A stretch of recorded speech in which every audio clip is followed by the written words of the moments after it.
બાપા તમારું નામ? પબ્બાભાઈ. પબ્બાભાઈ, શું આ રસ્તો હાવ જોવો છે ખરાબ? રસ્તો ખરાબ ના પેટનો છે ભાઈ. કોઈ અત્યારે અધિકારીઓ સામું જોવે એમ નથી. કેવી તકલીફ કેવી પડે? તકલીફ તો નહીં જ પડે છે. અહીંયા અમે ઢોરા લઈને નીકળી છે, નહીં જ પડે છે. બાઇક લઈને જાતા હોય તો બાઈક વાળા નહીં, બધાય પડે છે, નાના નાના બતલા વાળા. બરોબર. કોઈ આવે તાસ ને લાખે અને હાઈવે વાળા બધું ભાંગીને તોડીને લાગી દીધું.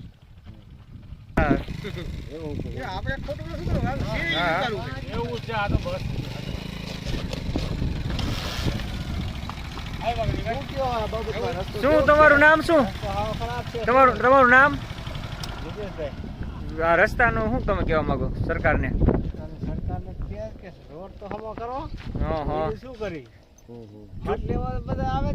મત લેવા મત લઈને જીતી ગયા પછી કોઈ નથી આવતું.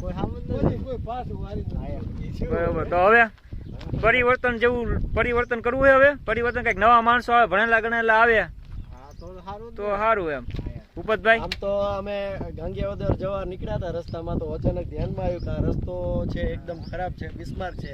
અહીંયાથી ટુ વ્હીલર વાહન લઈને જવું બહુ અશક્ય છે. માણસો જોવો તો અહીંયા પડી જાય એવી બહુ શક્યતા છે. આમ તો ગામ જોઈએ તો બહુ રૂડું રૂપાળું છે, પણ રસ્તા એકદમ ખબડિયા છે. મતલબ સરકારને અહીંયા સુધી પહોંચવાની તૈયારી નથી.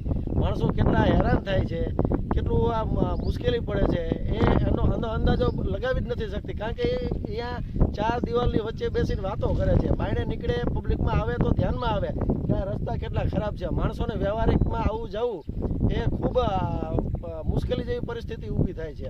આમ જોઈએ તો ગાંગિયાવદર એ એક આમ ભાજપનો ગઢ ગણાતું ગામ છે, તો ત્યાંના પ્રમુખ પણ છે, તો એમના ગામમાં પણ આ પરિસ્થિતિ હાલમાં આ બહુ ખરાબ છે. ત્યાંના પોતાના ગામમાં પણ આ જે રસ્તો છે એ યોગ્ય હાલવા જેવો નથી. માત્ર જે આ મેટલ નાખી છે એ ખડબચડી નાખી છે, ત્યાં વાહન હાલે તો પડી જાય એવી પરિસ્થિતિ છે.